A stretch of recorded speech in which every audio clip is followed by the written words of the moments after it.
You wanted the best. You've got the best podcast. The hottest podcast in the world.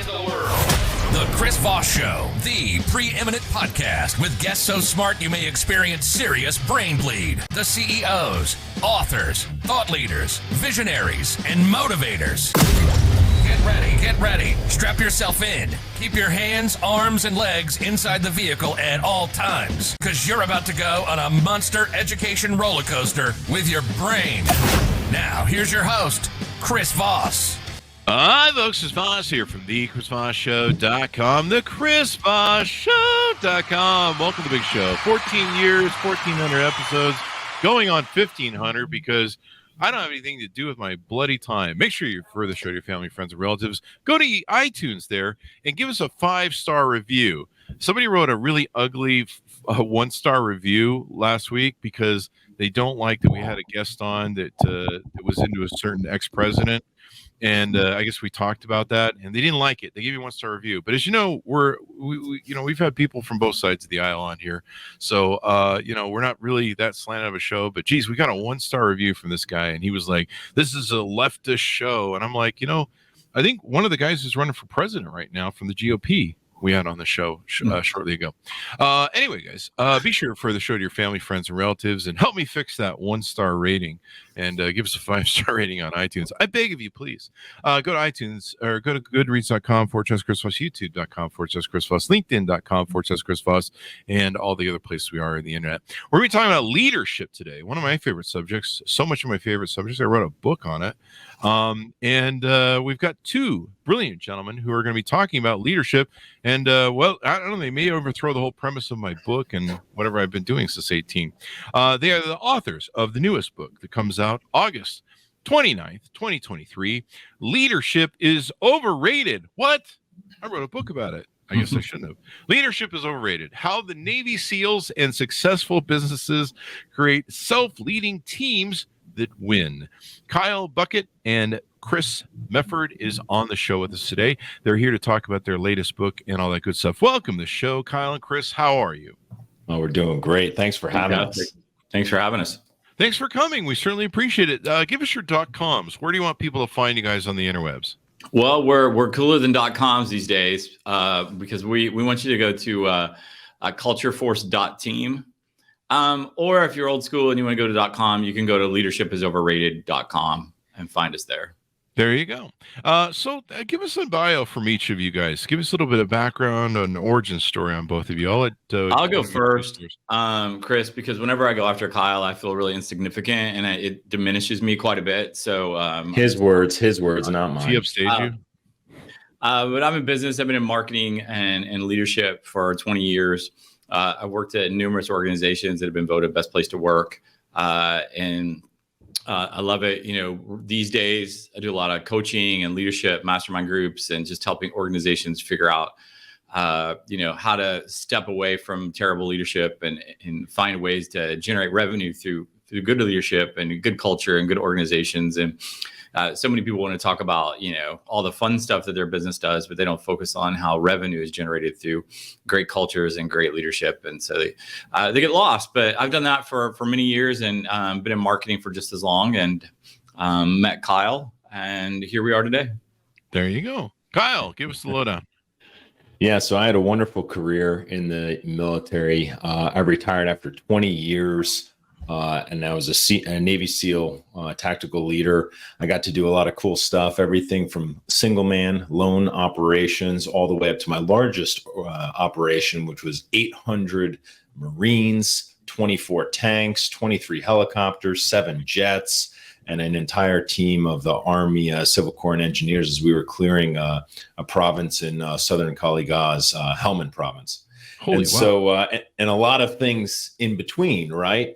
Over the years. And as well as I've started several small businesses, helped my wife run her small business. And what we found over the years and what I've gotten really passionate about goes back to back in 2000, which we'll get into, but just highlight real quick, Chris, is in 2011, I was tasked with taking a SEAL team into Afghanistan and going over there and trying to make an impact and change the culture in the region by working by, through, and with the local population to try and establish democracy in the region, right?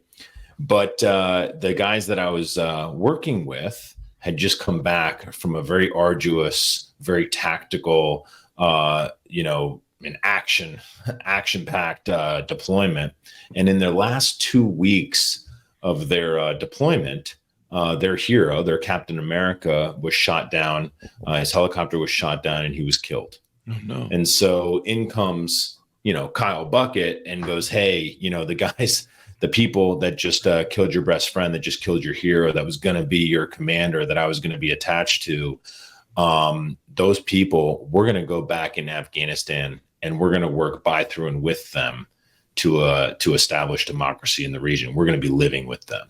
So I had to do kind of a double, culture shift, in the sense that we had to try and figure out, hey, how are we going to change this culture within the unit to then go and change, an Afghani culture. And so I got very interested in it and started realizing, I wish I would have had our book. Hey, selfish book. But how do we refine and create positive cultures that attract great people? Right. Mm-hmm. Chris said it, we believe great people make elite teams make organizations elite. And when you have elite organizations striving for excellence in mission, the world's a much better place. So we started nerding out on this concept of how we could do that. And that's kind of what got us here today. There you go, man. That sounds like quite the party. You having all that armory out there doing stuff. I told you he should go first or second. Yeah. Yeah, how do you follow that? Hey, Kyle, today I impacted the culture of 22 people on the marketing team. Oh, that's great, Chris. I brought democracy to Afghanistan. Yeah. There you go. We've had a number of military people on, and me studying the military, the U.S. military specifically. It is amazing how we build, or I really shouldn't say we, because I'm not in the military, but America builds their military structure and their leadership structure. And you see the fallacies of leadership structure in the Ukraine war, how they have a different tiered system of generals or whatever the hell is they do, drunken guys on vodka, evidently. Because turns out they've gone from, the second most powerful army in the world to the second most powerful army in Ukraine, as Secretary Blinken, I think, said. So you guys call this thing leadership is overrated. Show me on the doll where leadership hurt you, and why'd you call it that? Well, I'll take this on first. The world doesn't need another book on culture and on leadership, Chris. I mean, you know that. You've got a whole show and made a whole career of this. So that's not what you need to do. But as Kyle and I looked around and we looked at places that, weren't awesome or they weren't great. And I was like, I wasn't drawn to Kyle necessarily because he was this cool, badass guy that was a Navy SEAL that did all this incredible stuff. I was drawn, hey, what do the SEALs do to keep all of the bad stuff out, all of the bad people out of the organization, and yet still remain world-class that everyone looks up to and they get there. And, there's such a rigorous, training they go through and all that, but that surely can't be the only thing that happens. And, and I said, it's fascinating, what good organizations do and how they manage and keep the bad things out and how they continue to, attract top talent time and time again, and why is it survey after survey, year after year, when people asked, do you like your boss? 85% say I don't. And yet we spend $166 billion a year in this country, $300 billion globally on leadership development. And so if that's the case, shouldn't everybody love their boss? Shouldn't every organization be thriving? Shouldn't everybody? And so we started to say, maybe this whole leadership structure that we've built, this whole pyramid of books and TED Talks and everything in between, from workshops to conferences, maybe that's what's broken. And how we go about building leaders and creating leaders in this country is just to sell more conferences and books, and it's not necessarily to make the team great. And what the SEALs focus on is the team, not the leader. And and the organizations I worked with and that I've seen that have been great, it's been a focus on the team and not the individual. And so we just said, hey, you know what if leadership is just overrated? And we've made it that way. And so, that's where we arrived at sort of a point on how we put this book together. There you go. Any thoughts you want to kick in there, Kyle, on that? Yeah, no, well said, Chris. Additionally, the one thing that has always been fascinating to me, because I was so fortunate in the sense that I got to be raised by, incredible individuals, tacticians, and leaders within the SEAL teams. And, I became a student of trying to focus on like, how do we continue to thrive?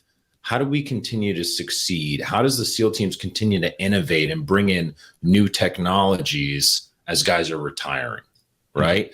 As guys are getting out. And it focused me and honed me into one thing very specifically that we talk about in the book, which is, we focus on replacing ourselves. And it's a big piece of our culture. A big piece of our culture is, focusing on replacing yourself, growing the next guy or gal to come in and take over for you in certain areas. So that's another thing I just wanted to add to what Kyle, why don't you go ahead? This is a great spot and tell him what we actually wanted to call the book. I wanted to call the book. This is funny, Chris Voss. I wanted to call the book "Kill the Leader." Wow.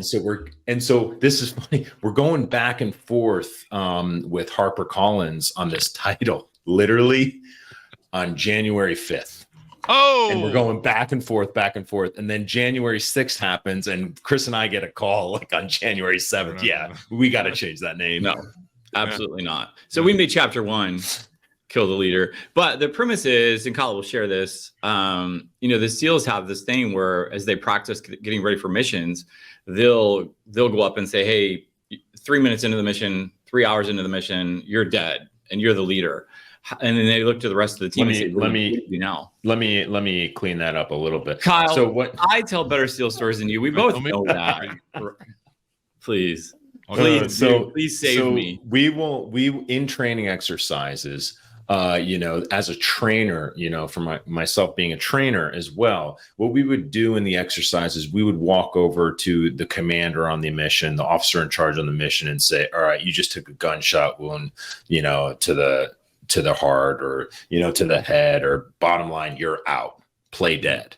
And what it does is it forces the next in command, the next in charge, to step up. And it does 3 things, really. It enables that individual to see, what their merit is when they step into the role. It allows the team to see and understand, but then it also allows the actual leader who's now playing dead, hey, how good of a job have I been doing raising the next guy up? So it's a pretty great exercise that we do from time to time.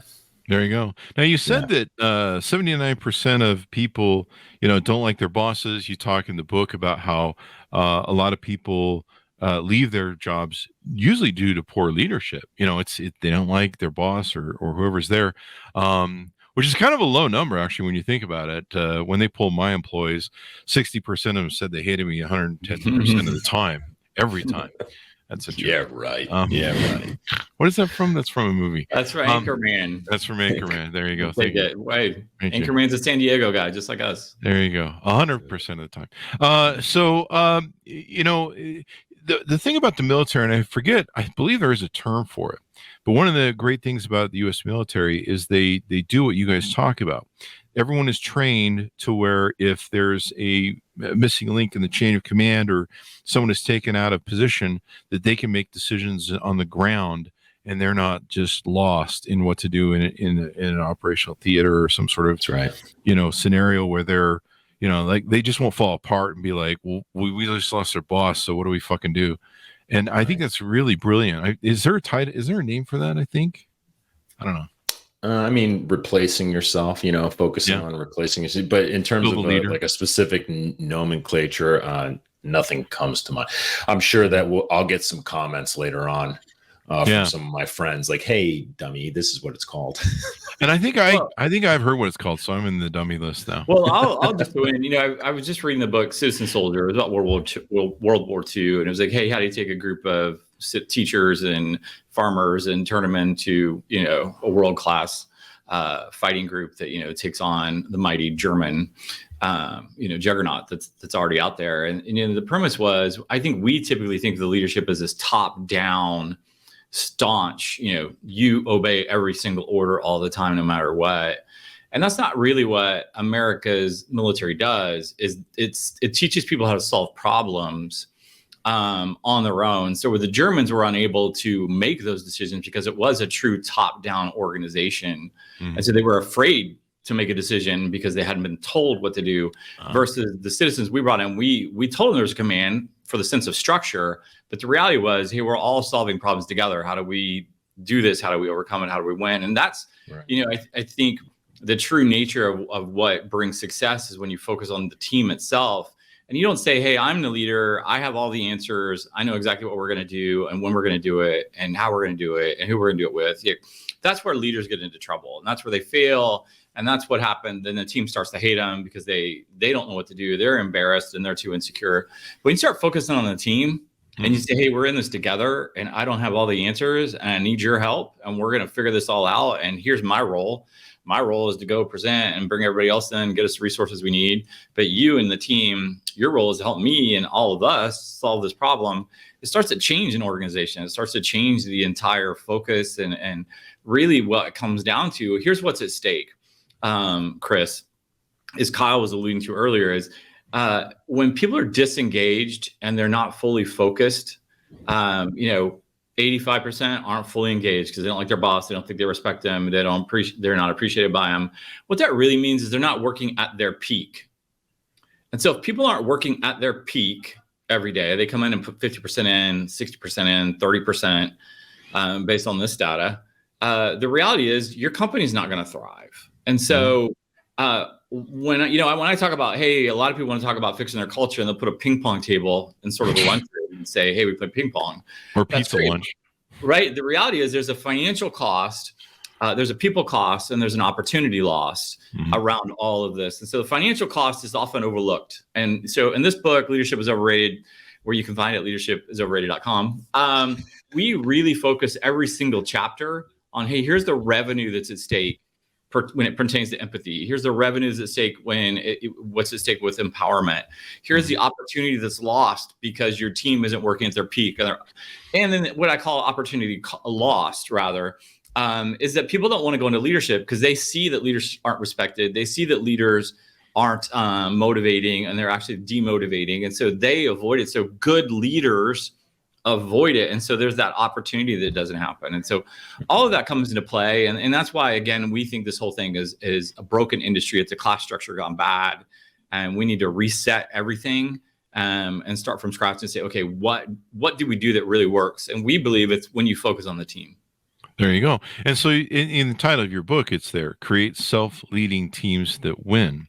And I guess, do you have the same surmise that I do, that sometimes you're in organizations and everyone just thinks the CEO is the leader? We're just like, I don't know, we follow whatever guy on the mountain says.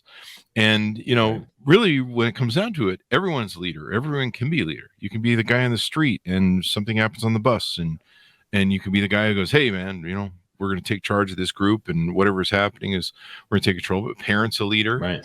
I'm really surprised about how many parents don't think they're leaders. And maybe they're not because maybe they're bratty little kids run the show. I've seen that. What was that one show, the nanny show? But so your guys' thing is, building out teams inside of your organization and having people lead them from there. Is that correct? Correct. And we believe in, leadership at every level. And I know it sounds very elementary and everyone's like, duh. But then we point back and go, well, hold on. Don't say duh. And then look at all the stats that Chris just rattled off, 80% across America. And so what we really focus on is, like we say in the SEAL teams, is you can have leadership at every single level, right? We focus on, hey, when you get back from an operation, for example, right? You have to take care of the team's gear. So that could be, the vehicles or the maritime platform, the boats, whatever it might be, right? We have to take care of the team gear. And then when we're done with that, we would take care of our platoon gear, right? And when we're done with that, when we're done with platoon gear, something that might be like Zodiacs that the platoon owns or something like that. Then when we're done with that, we take care of departmental gear. So maybe it's sniper gear, explosive breacher gear, you name comms gear, whatever, communication gear, whatever. Then when you're done with all of that, then you can take care of your personal gear, right? So but the point of, and now on the reverse side, you have leadership at every single level, right? Like you have to make sure that your gear's done right, and then the next one, and then it goes in the reverse, right? And so we really preach, in the SEAL teams, that you can have leadership at every single level. That someone can walk over and go, "Hey, boss. Hey, Buck." My nickname when I was, a TAC lead. "Hey, Buck, your gear's incorrect. Let me help you fix that." For example, right? And, go ahead. Thank you. Thank you so much. Yeah. So teamwork, leadership, and then you guys talk about how to apply to that. Does a lot of the techniques you have in the book come from the Navy SEALs and your guys' experience then? I would say, I don't know if we put necessarily, it's a good question. I don't know if we put necessarily a ratio on it. Probably bad on me, Chris, that Mefford, that I don't know, but I would probably say it's probably 50-50. Yeah, I think, Chris, what we wanted to do that was unique was we wanted to, again, there are plenty of Navy SEAL books out there on, about great leadership. But what we wanted to really do is translate it into real world experience, take the experiences that I've had with great organizations. I worked at the Dave Ramsey organization, voted best place to work at least 10, 11 times. I work at TCW Global now. I've been working with them, voted best place to work in our city for 8 straight years. And so what is it that these companies do that is different, and how can we connect the dots on what great military groups like the Navy SEALs do, and how can we pass that along? Here's the reality. When you talk to leaders, they don't think they're the problem. 70% of leaders think that it's somebody else and that their team loves them, and then that's it. And we know that works out because only 30% typically of people actually like their boss. And so there's this crossover where it's almost the same amount of people who hate their boss actually thinks they like him, or the boss thinks they're not the problem at all. And that's an issue. And then the second thing I want to tap into, Kyle said, is that, I think most people think I have to rely on the leader. This book is for a leader, but the reality is you have to start where you're at. You could be part of the problem because you have 3 people in your grouping or your coworkers that you see treated poorly. And so you don't have a good example. So you think that's what leadership is. And so you just kind of do it. So you need to start with the branch you're on. Like, if this is the chair you're in, make the 3 people around you great, acknowledge them, tell them you appreciate them, work together, say, how do we work on this project together? But there's too much politics that goes on internally. There's too many leaders that are too unwilling to give up control. And so we just continue to create this vortex of terribleness year after year, no matter how much money we throw at the problem. Hi, folks. Chris Voss here with a little station break. Hope you're enjoying the show so far. We'll resume here in a second. I'd like to invite you to come to my coaching, speaking, and training courses website. You can also see our new podcast over there at chrisvossleadershipinstitute.com. Over there, you can find all the different stuff that we do for speaking engagements if you'd like to hire me, training courses that we offer, and coaching for leadership, management, entrepreneurism, podcasting, corporate stuff. With over 35 years of experience in business and running companies as CEO. And be sure to check out chrisvossleadershipinstitute.com. Now back to the show. It seems like a lot of people just give lip service to it. It's kind of like the people that buy books, and I'm guilty of this, buying books and then never reading them and thinking that somehow by owning the book you get osmosis. It's the people that always go to motivational seminars but can never get motivated. It's like you've been to Tony Robbins like 10 fucking times and you're still depressed. Like maybe it's not Tony Robbins you need in your life. Maybe, I don't know, whatever. It's funny, I feel like things like that, it's like motivation without instruction is sometimes useless. You got me excited, I'm ready, but what's next? We're really ready. Nobody that buys our book will not read it. We know that everyone who purchases our book will actually absolutely read it. It's too hard to put down for sure. There you go. And I think all right, I'm not serious if you can't see me. But it is what it is. We can see you. We see you and we hear you, Chris. There you go. So any of your thoughts, Kyle, on that? It's an interesting. I'd like to actually throw it back to you, Mr. Voss. You've had a lot of great guests on the show. Mm-hmm.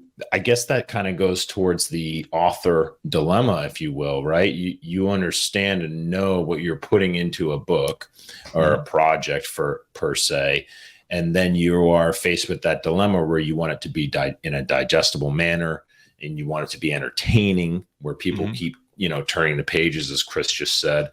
So, along that vein, I'd put it even to you, what was the challenges you kind of faced when you were kind of framing yours out and ensuring that it was, when I was sitting there going, no one's going to read this shit. I don't know. We had the same conversations. My luck with my book, Beacon's Leadership, was, I've been telling these stories for a million years, and I'd hoed them and told them, and some were interesting, and I don't know, more were interesting to me probably than others. I don't fucking know. But trying to just the stories were already there. The second book is the one I'm having fun with, because I can't rely on any of my stories that I've been carrying around for 30 years, telling people at parties that were like, really, this guy? But no, it's hard to frame him and make him interesting. Leadership, sometimes business is hard to talk about, but, putting into frames of stories, and I'm sure you probably have a lot of stories from your Navy SEALs day to make it appeal today. And that's what people love. They love the stories. They love, seeing how that works. And that's really what we do. I mean, that's what the show does. We tell stories, and I make up all this shit anyway. I mean, we got serious about that when Kyle and I started talking about this. I'm like, we can't do another business book that's just full of stats and data. And while we have that, we've got really good stories about Aretha Franklin and how she created her stuff. We've got stories about Icelandic soccer. We've got stories about monks and Mother Teresa. We've got stories about 19th century explorers. We've got obviously Navy SEAL stories and business stories as well woven in. But we tried to make it like full of information, but also really make it fun to read, like some interesting things that, people weren't aware of, and people they know, and situations they're aware of that they probably had no idea that that's the way that they were operating. Go ahead. Well, I was just going to say, earlier Kyle said, leadership is overrated, focus on the team, don't focus so much on yourself. And it's like, duh, that's what, everyone says. So why does nobody do it? But the reality is, I worked for Dave Ramsey, who's in the Radio Hall of Fame. We were a $100 million company telling people to get on a budget. I mean, the easy stuff, Jenny Craig literally $1 billion business out of telling people to eat fewer calories than they burn. Sometimes it's the easy stuff that's the hardest to pull together for ourselves. And I feel like leadership is that, when I've talked to people about the book and said, hey, from leadership groups, and said, here's the title, they want to fight back. Mm-hmm. Oh, that's ridiculous. That's not true. And I mean, it's part of because they're so indoctrinated into the system that we need to focus on the leader, that they just can't possibly break free from that kind of thinking. And they're part of the problem, obviously.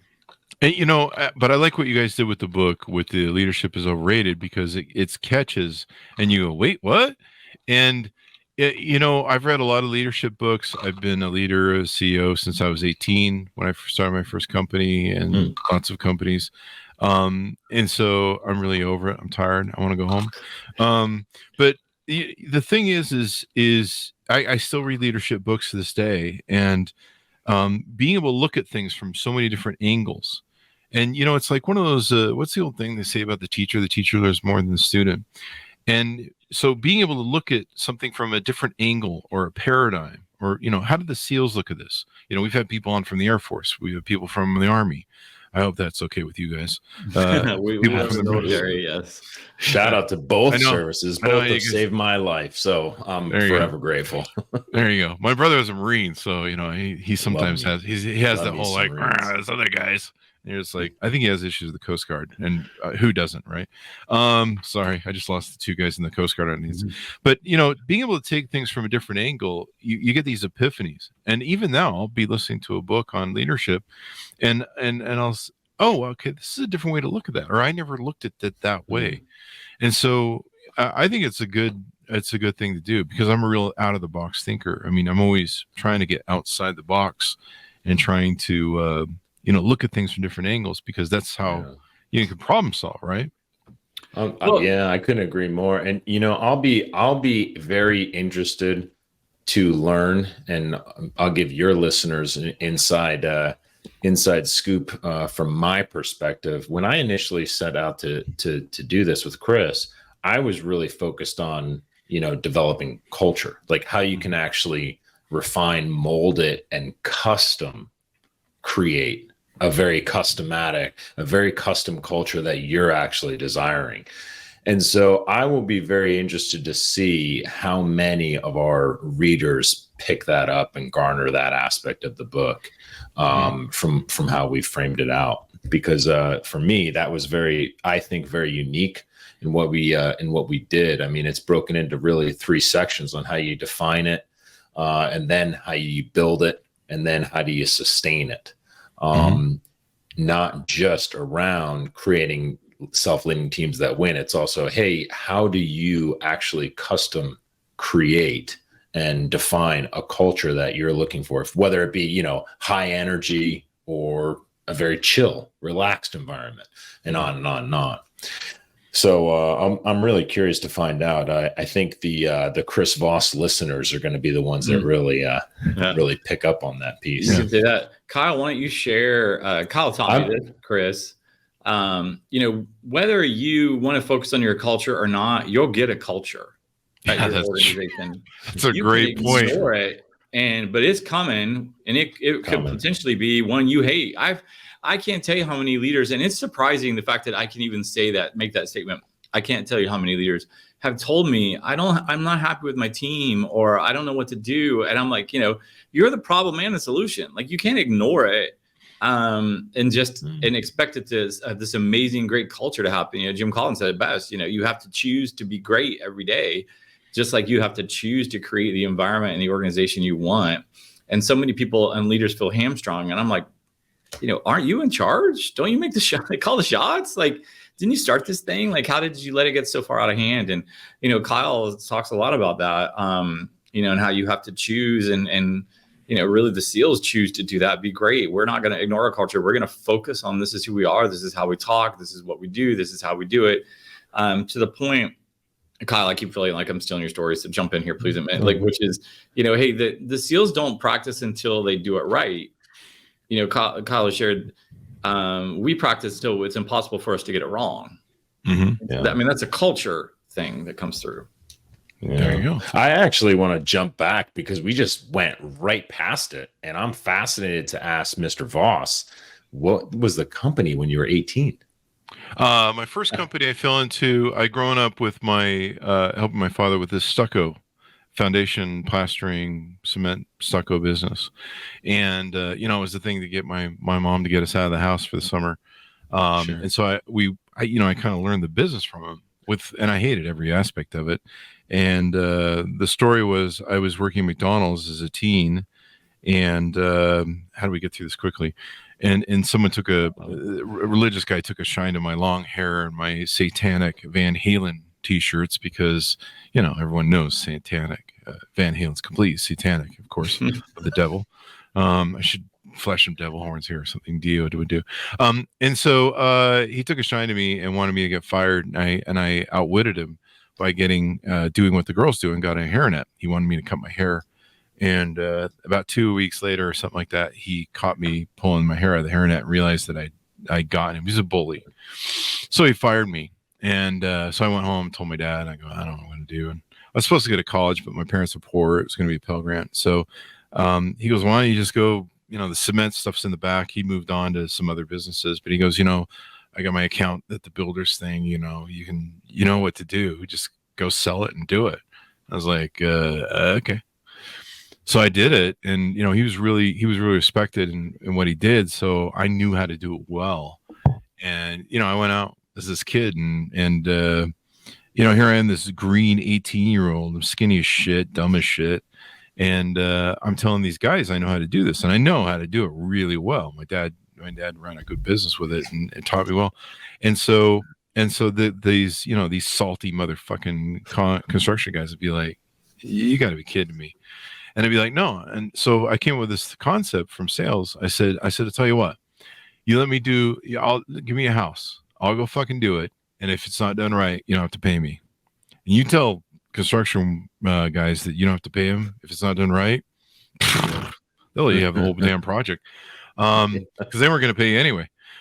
So I did that, and I scored a bunch of shit, and they're like, "Holy shit, this kid knows what he's fucking doing." And so that was my first. I didn't like. There was no sitting around going, "I'm going to be an entrepreneur." It was any of that bullshit that we think about nowadays. It was just like I just went. I didn't even think I was an entrepreneur. I'm just like, I don't know, I'm making $1 or $2. So there you go. I love it. I started my first business in it as a teenager, so I love hearing other people's stories. Yeah. Yeah. I didn't even think about it. Nowadays, like all these kids are like, hey, it's going to be, and back then you didn't do online stuff. So you guys mentioned something that was really a great paradigm shift that you talked about earlier where, and I'm trying to go back to it. But you talked about how, I think I've lost where it is, but I know there's something else that I have in there. You talk about how giving I can't get it to flush back up. There was something you talked about though that was a great paradigm shift in leadership. Do you know what that was? Well, there was a couple of things. One is when we give the focus back on the team, Chris. Mm-hmm. It's kind of a paradox, like we call it. If I give all the credit to the team, mm-hmm. and I don't take any credit as a leader. Kyle did it was an amazing job. Chris Voss, his radio show and podcast is one of the best ever. He does the whole thing, and I go on and on and on. And they say, "Hey, Chris, good job." Nope, it wasn't me. It was the team. The paradox is I actually look good. When I give all the credit away, I actually look better. But what leaders tend to do is they want to say, "Thank you. I did do an amazing job. Thank you. It was amazing. Thank you. I did lead this team well." And so it sort of demoralizes the team because they don't feel appreciated. But the reality is you can accomplish both by giving it away. But too many leaders are so focused on themselves and their opportunities and their in many ways their arrogance and insecurities that they're afraid to do that because they don't want to get left behind, which leads to a loss of empowerment for your team. Empowerment's one of the key ways to create a self-led team, and so there's no trust. And it just kind of, sort of creates this spiral of frustrating. And then all of a sudden he doesn't like the team. And so he lets somebody go. And now you got to find someone else. And it's really just a matter of, stepping up and empowering and giving acknowledgement and, letting other people take the credit. And, as silly as that sounds as a leader, that is not what is happening across corporations, small businesses to big businesses across the United States of America today. We like to say it is. We like to dream up these boardrooms where we have this big leader who makes all the decisions and everybody loves. But that's just a Hollywood trope that doesn't exist survey after survey, no matter who does it or how many times we take it. There you go. And so you guys talk about the humble leadership approach and six practices that distinguish remarkable leaders instead of the leaders that you've been talking about that are just kind of, it's all about me sort of thing. Do you want to tease out any of the 6 practices? Oh, geez, this is a test. We'll grab testing to see if you know what you wrote. You want to throw them at us? And inspire, empower, and elevate teams to new heights with humble leadership. Yeah. The 6 practices were listen more and talk less. Show appreciation. Number 3 was step out of the spotlight. Number 4, admit when you've made a mistake. Self-accountability? And I talk about one of my mistakes in our book, one of my big mistakes that I made as a leader with the SEAL teams. And thank goodness it was in training, but it was still a mistake. And if I didn't own that mistake and bring it to light, all it would have done is, labeled me as a liar when the truth finally would have came to light. Number 5 was don't micromanage. And then lastly, the biggest one is welcome the criticism. One of my favorite things, and this one definitely came from the teams, one of my favorite things around welcoming the criticism is after every single mission, we'd come back to what I was saying earlier about, taking care of the gear, get all the gear done, put all your stuff away, everything's cleaned off. And then we all get back to the hooch. And if it's a training scenario, maybe we could crack a beer. If we're in the middle of Afghanistan, you get tea, but you crack a tea or a beer open and everyone sits down in a circle and we just literally go around the circle and we go, all right, Kyle, your turn. And I go, hey, on building B147, I went into the second room and I went left and I should have went right. I don't know what I was thinking. It caused Joe to come behind me and stack up the train behind me, the tactical element, and it just jacked a lot of things up. And I'm so sorry, guys. Like, that was my mistake. And everyone just removes their ego from that room, from that moment, ranks thrown out the door, and we just go to town. And in those moments, like, hey, the new guy that's been there for 2 weeks, all the way up to, the oldest guy in the room, is allowed to pick each other apart and just go, yeah, just write it down. Let's all be better. Let's all learn from, Kyle's mistakes. Let's all learn from Chris's mistakes. And it's a very a humbling exercise, but because it's part of the culture, it's just, an everyday affair. I love that, though, because it's self-accountability. It also teaches that, the leader isn't infallible. And then, that's a life or death situation. If people aren't learning from mistakes in the U.S. Navy and SEALs, that's a life or death situation, because if you're just kind of continue to operate in your own blind spot, la la land, somebody's going to get killed, or a platoon's going to get killed, or a squad, or whatever. Chris, and then go ahead. I just want to insert there. Like, I feel like what you just said is really the problem with leadership culture is, and there's nothing wrong with what you said. It proves that the leader is not infallible. They can make mistakes, right? But we've put the onus back on the leader. But the reality is, in that situation, what is happening, and what is the most powerful part of that, is that the team sees we all need to fess up to our mistakes as quickly as possible so we can find solutions together as quickly as possible. And that's really the most powerful lesson there. Simply the leader owning up to being normal and doing that is important. But the real lesson here is the focus is on the team, because it teaches the team that they need to own up to their mistakes as fast, no matter their rank, so that we can quickly solve issues and move on and not hide from them, which is what a lot of leaders, typically do. They definitely do. And then you just end up with piles of what I call scotomas. I think I got that from Tony Robbins, blind spots, where people are unaware of what's going on. As a leader, if you're not aware of things going on in your organization, or if people are just hiding stuff, one of the things I read years ago was, I forget where this is coming from, but it was a book about, I can't bring it forward, but it was about how to build a learning organization. I forget the guy who wrote it. He wrote 2 books on it, and it was about building an organization that learns, that commit mistakes and learn from them, as opposed to, like, oh shit, we shouldn't tell anybody, who broke the copier this week or something, there's a famous Tom Watson. I think it was Tom Watson of IBM. It's a famous story from IBM, where a vice president loses like $12 million on some, I don't know, whatever he approved. And he walks in the CEO's office and goes, hey, I'm probably here to tender my resignation. He's like, hell no, we're not firing you. We're not letting you quit. You just cost $12 million. We just educated you with $12 million. We're not losing you. You learned. That was a costly lesson. We gotta get our money back. We want our money back.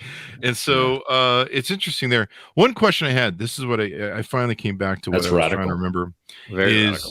Very radical, because I'm not sure I would do the same. I would be like, I'd be standing by the tree shredder by the lake in Fargo going, I don't know about it. Let me think about it. So step into here. One thing I wanted to ask you guys about, because you guys talk about building small teams, and it kind of hit me with the paradigm. One of the things that I believe in is the same thing you guys do, believing in a culture, setting an environment. And if you don't set that out front, that's what I love. That's what I was trying to get back to. You guys said, if you don't set a culture, if you don't set an environment, if you don't set a healthy, you're they're going to set it anyway, and it's probably going to be Right. toxic, and it's going to be ugly. And that's like, you guys should have a shirt for that. If you don't set a culture, one will set for you. That's right. But what do you guys think about this? When a leader can set a culture from a very high point, is there a way that culture can get misaligned, misinterpreted by having all these small teams? I guess that's a devil in the details question for you. Mm. If one leader in the small team decides that he's going to just create some other fucking culture. I mean, yeah, the answer is yes and no, right? Yes, it can absolutely happen. That's such a great question. It absolutely can happen, but it goes back to what you were kind of getting to, just a minute before, was around, that radical, if you will, thinking. Mm-hmm. And then how is that radical thinking supported through rituals? Are the rituals reinforcing the culture? Right. And we talk about it. So, but what kind of rituals do the small teams have that then now reinforce the culture? Mm-hmm. And are you, allowing those rituals to improve? And they're not growing and dying on the vine, and they're not becoming archaic, or they're not becoming, stank, for lack of a better word. Are you literally allowing those team leaders and those teams to improve on the rituals, and then ensuring that, hey, this is translated throughout the other teams, when it is a real big improvement that could actually reinforce, the culture, or the culture improvement, as I like to say. Does that make sense, Paul? Oh yeah, totally. Yeah. Well, I'll just throw in a little aside. I think that there's two sides of that. I think the question you're asking maybe is, hey, what happens is the cultures are misaligned in different parts. You've got that. And so how do you do that? And then the second part is, you generally have some core values that the whole company operates under, but I think it's okay for you and your department to have additional values that you operate. Hey, when it comes to my marketing division, here's how we operate. We don't just take orders to do things. We also think about how to push and promote things out. And, we have fun. We take each other seriously. We use our strengths to lift each other's weaknesses versus, complaining about each other's weaknesses. Kyle has this, Chris has that. Let's just tap into what we're good at and stop focusing on what we're not good at. That's a core value that we have that maybe is different from what the whole company operates under for that. But as far as getting everybody on charge, I mean, Chris, you bring up a good point, and it's a mighty task, because if you don't have the senior level leadership on board, you probably will end up with sections and pockets that don't fall in alignment, and it's frustrating. As we see, I mean, that's why the state of leadership in America is so broken. But the reality is, you have to focus on where you are. Whether you've just been hired out of college and you're an intern, you have influence over 2 or 3 people around you, how you do, how you act, what you do, and how you say it. And people will notice that. If you're a senior vice president, you have more influence. And so you have more responsibility to make sure all those around you are on the same page. But it's not, people will notice and say, hey, I want more of that. How do I get more of that? What are you doing that's different? Can you come over here? Can teach us how to do that. And I think you'd be surprised, and leaders would be surprised, that if you step in and start to do those little things, people notice, and they notice in a very, very positive way. Yeah. I love the. And I'd like to. Go ahead. I'd like, one other thing too that we kind of frame out is certain things don't necessarily matter. So it's finding that balance of, hey, what ritual can we reinforce and empower, as opposed to what specific ritual can you leave to the individual. A great example, I believe, is a ritual before a mission. Right? A Navy SEAL mission, right? Some guys will write a letter home to their wife. It won't get sent. It'll be just printed out and put in an envelope, right? Some guys will, recite some Bible verses or take a cross underneath their kit, or a flag in between their body armor and their chest. Wow. And my point of why I bring some of these are just some examples, right? You can obviously your mind can think of others, but my point is like, we don't have to state, hey, there's only one ritual allowed for this thing. No. Right? Like that doesn't need to be stated. What matters is, the very specific mission planning, for example, or back to what I was saying earlier, the after action review where we, criticize each other and humble each other in a good way. But I just wanted to add that in. What were you about to say, Chris Voss? Oh, I was just going to have some fun with it. I was going to say, please. That's what I do. I round out everyone's ideas at the end. I love it. And then I put a bow on it, or I try to. I swing for the fences. Sometimes they miss. And sometimes I do too many segues.